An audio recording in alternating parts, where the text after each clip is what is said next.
Hello, welcome to Oweleketv News Update today. I am Francis 18. Thanks for being with us. First, the news headlines.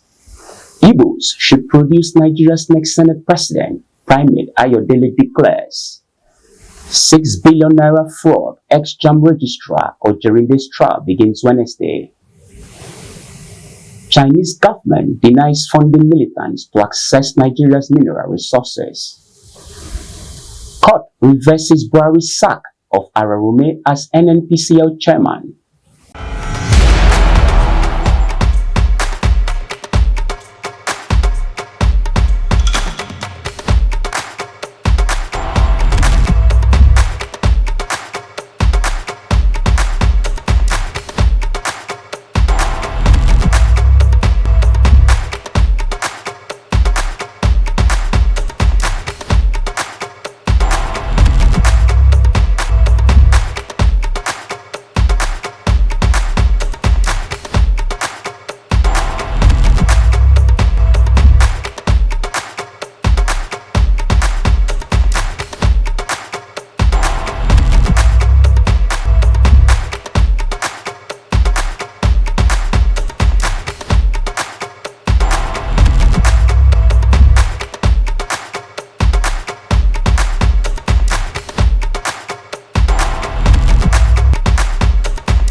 Welcome back and thanks for being with us.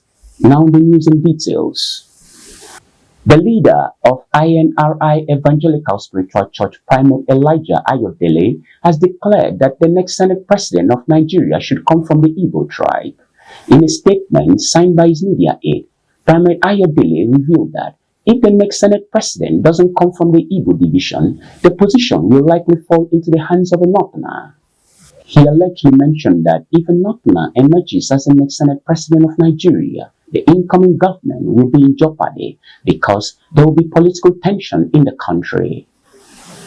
The man of God, who has been against the Muslim ticket of the ruling party, restated his stand against the combination, making it known that God isn't in support of it and that the country will still be thrown into crisis as a result of the ungodly combination. He further advised Igbo lawmakers to come together to support one of their own to attain the position of the Senate President because the zone will be sidelined for many years if they are unable to produce the next Senate President. Also, in the House of Representatives, Primate Ayodele advised the opposition to form a coalition in order to defeat the ruling party in the speakership race. He explained that their unity will put the incoming government on its toes. The money laundering trial of the former registrar of the Joint Admission and Matriculation Board, JAMB, Professor Ojerinde, alongside his 4 children accused of diverting about 6 billion naira fund, comes up on Wednesday, April 19, at Justice Eko's Court, Federal High Court, Maitama, Abuja. An impeccable source at the Independent Corrupt Practices and Other Related Offences Commission (ICPC) confirmed to Punch correspondent Tuesday night that Ojerinde is expected to be arraigned alongside his 4 children at 9 a.m. on Wednesday.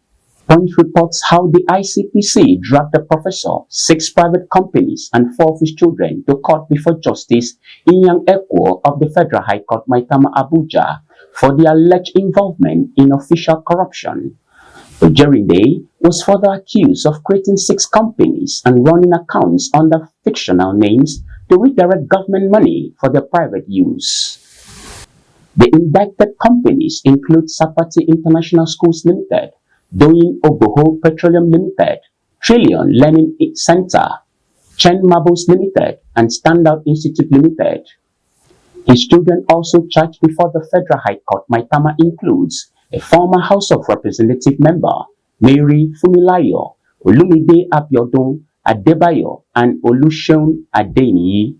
In a 17-count charge against them, the anti-graft agency accused Ojerinde of diverting money meant for JAMB while serving as head of the agency between 2008 and 2015. The accused persons couldn't take their plea in court at the last sitting due to the absence of the children. Justice Ekwo, however, granted permission to the request by the ICPC counsel Henry Omore to serve the accused persons through their counsel who was in court while the matter was adjourned to April 19, 2023 for trial.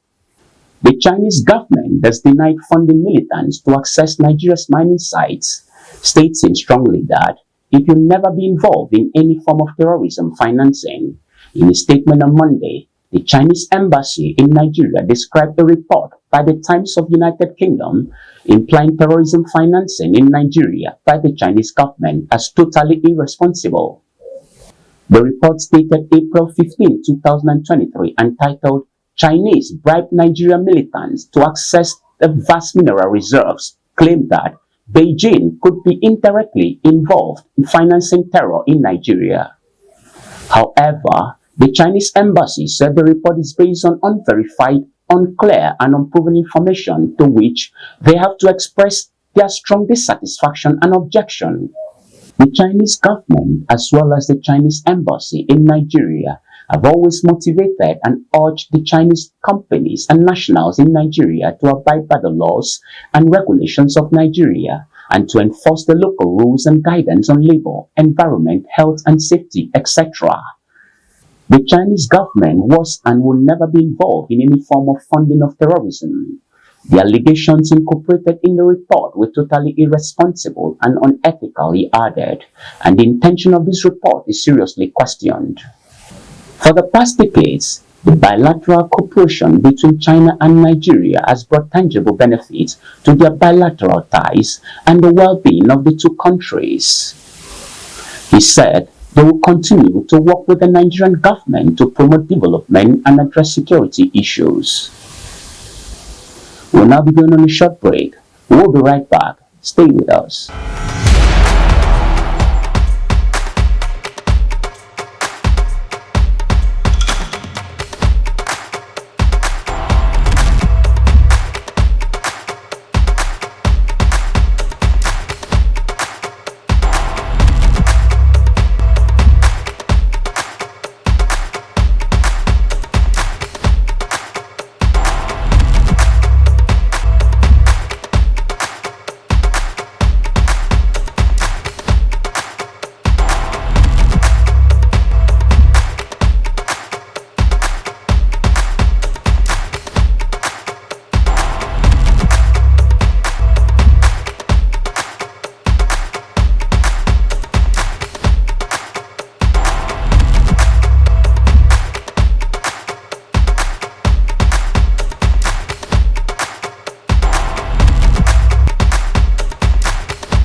Welcome back and thanks for being with us. A federal high court in Abuja on Tuesday restored Senator Ifeanyi Godwin Ararume as non-executive chairman of the Nigerian National Petroleum Company Limited, NNPCL. The court nullified the sack of the businessman and set aside the displacement done on January 17, 2023 by President Muhammadu Buhari on the grounds that the action of the president was arbitrary, unlawful, and illegal. Justice Inyang Demoko, in a judgment in a suit by Ararume, awarded 5 billion naira against Buhari and the NNPCL to be paid to Ararume as damages for the wrongful sack and disruption of his appointment. Justice Eko ordered that Ararume be immediately restored to the office as a non-executive chairman of the NNPCL. The judge also declared as null and void all decisions of the board of directors of the NNPCL carried out in the absence of Ararume. Justice Eko held that Buhari acted ultra vires, wrongfully, illegally, null and void in the ways and manner Ararume was sacked after using his name to register NNPCL, and that such a brazen act cannot stand in the face of the law. Ararume had dragged Buhari before the court, praying it to declare his displacement as NNPC chief illegal, unlawful, and unconstitutional, and that it is a total breach of Kama law under which NNPCL was incorporated. Apart from asking the court to issue an order to return him to office, Ararume also demanded 100 billion naira as compensation for the damages he suffered nationally and internationally in the unlawful way and manner of which his removal was carried out by the President Buhari. The Amoteko Court in Osun said it has secured the release of a man kidnapped from a Fulani settlement at Agoibira, Ilarago area of the state. The Amoteko commander in the state, Brigadier General Bashir Adewumbi, retired, made this known in a statement on Tuesday in Oshogbo. Adewumbi said the victim Mohammed Jibril was released when the local security outfit closed in on the abductors. According to him, the abductors hastened and left behind the victim around 8 p.m. on Monday when they sighted some operatives of Amoteko. The victim was held captive in the forest between Agbamu and Arando villages, a forest in the boundary between Osun and Kwara states. Amoteko was rummaging the forest based on intelligence report. As the operatives were closing in on the subjects, they ran away, leaving the victim behind, he added. He also said that the victim had been reunited with his family without paying a ransom and that the investigations and arrest of the kidnappers continued. The Seriki Fulani of Agoibira commended and appreciated the efforts of Amoteko operatives for the release of their son. The news agency of Nigeria reports that Mohammed was abducted from the Fulani settlement on Wednesday, April 12, 2023, where Hassan Jibril, a victim, was also killed. The 8 kidnapped female students of Government Secondary School Awon Kacha local government area of Kaduna State have escaped from the abductors' custody. Punch reports that the State Commissioner for Internal Security and Home Affairs, Samuel Aruwan, had on Monday, April 3, 2023, stated that bandits kidnapped 8 students in Awon Kachia area of the state. But the commissioner said on Tuesday that the students escaped from their kidnappers then after spending almost 14 days with the abductors in a thick forest bordering Kaduna and Niger states. He stated that the students journeyed for days before arriving at an undisclosed location, named withheld for security reasons, which they were harbored before alerting the state government. According to him, Governor Nasir El-Rufai, on receipt of the intelligence, directed the Ministry of Internal Security and Home Affairs to liaise with the 1 Division Nigerian Army for the urgent evacuation of the students to Kaduna Metropolis. He added that the students were currently receiving medical attention in a military facility in the metropolis. Governor El-Rufai expressed his delight over the development and complimented the students for demonstrating sheer courage and resilience in making their escape from captivity. We'll now be going on a short break. We'll be right back. Please stay tuned.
Welcome back from the break and thanks for staying with us. The Nigeria Labour Congress has professed to resist any plot to derail the Labour Party, especially now that it's enjoying nationwide acceptance by Nigerians.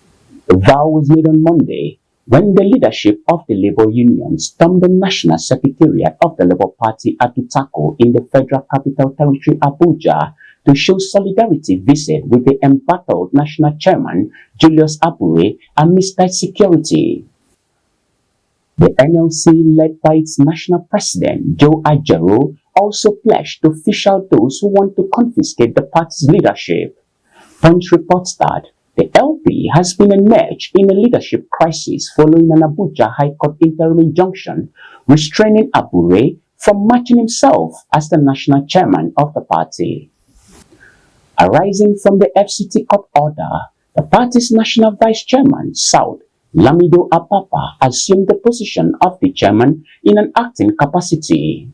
Addressing workers at the LP secretariat, the NLC president stated that The party was born out of frustration over the conduct of Nigerian politicians in recent times, stressing that they will lay down approaches to follow before any change of leadership. He added that under no circumstances would the labor activity allow anyone to derail the party, which they work so hard to recover from impostors. Ayodele stated that NLC fathered LP and that they will not abandon their child. Meanwhile, the court on Monday refused to vacate the interim order restraining Abure, the National Secretary Alhaji Farouk Ibrahim, and two others from matching themselves as the leaders of the party. Counsel for Abure, Alex Ejeseme's son, had prayed the court to vacate the interim order, saying that the restraining order had worsened the division in the party to the extent that 4 groups in the Imo State chapter held parallel primaries. But Justice Noazu declined the prayer and rather ordered all parties to ensure the speedy filing of their processes. The judge adjourned till April 20, 2023 to hear all pending applications.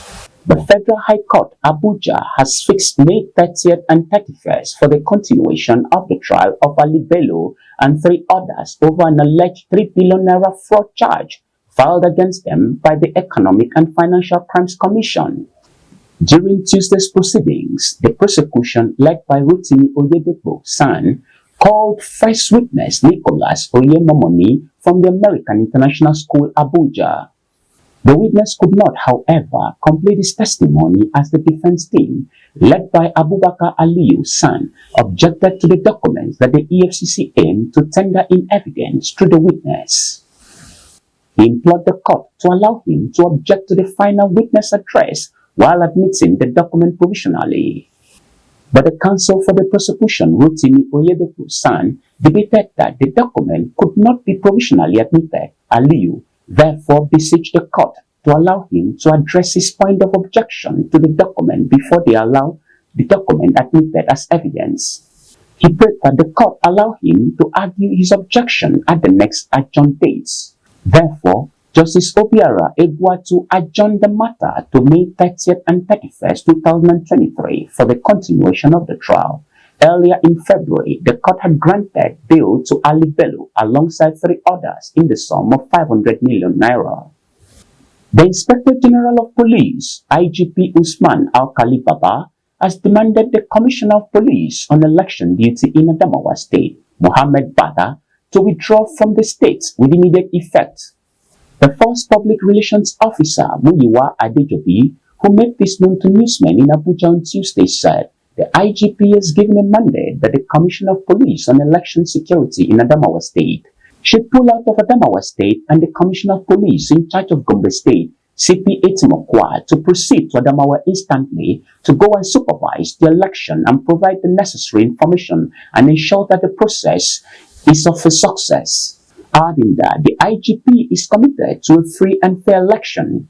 Adejobi also said the IGP is yet to obtain any letter from the Independent National Electoral Commission (INEC) seeking the arrest and prosecution of his embattled resident electoral commissioner in Adamawa, Barrister Hidu Yunusa Ari. For the sake of equity, fairness and justice, the Coalition of South-South Community for United Nigeria, Justice and Equity has urged the leadership of the All Progressives Congress and the President-elect Bola Tinubu to zone the Senate presidency to the South-South region, contending that the position was not the exclusive right of the Southeast region. The group lamented that since 1999, the position of Senate presidency had been regaled by the Eastern region uninterrupted 5 times since 1999.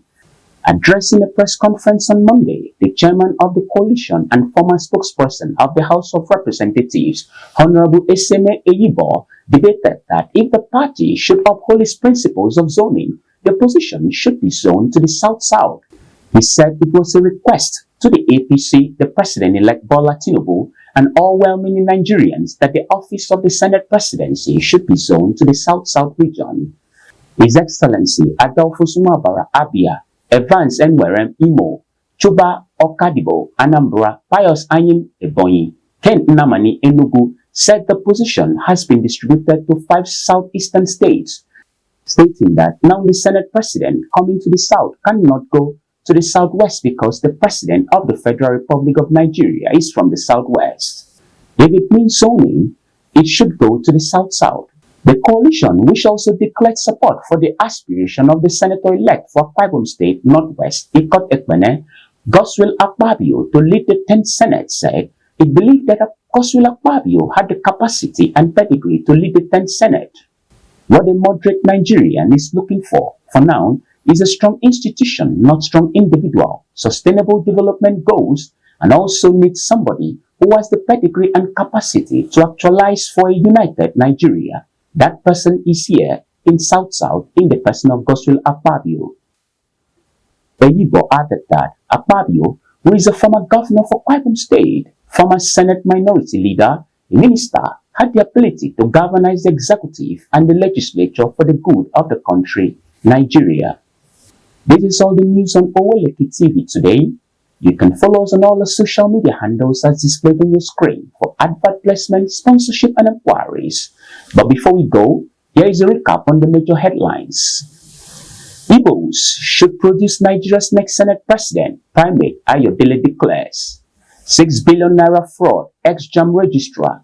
Ojerinde's trial begins Wednesday. Chinese government denies funding militants to access Nigeria's mineral resources. Court reverses Buhari's sack of Ararume as NNPCL chairman. I am Francis 18 till I come your way again with another informative news. Until then, stay safe and be happy. Bye bye. Thanks for being with us.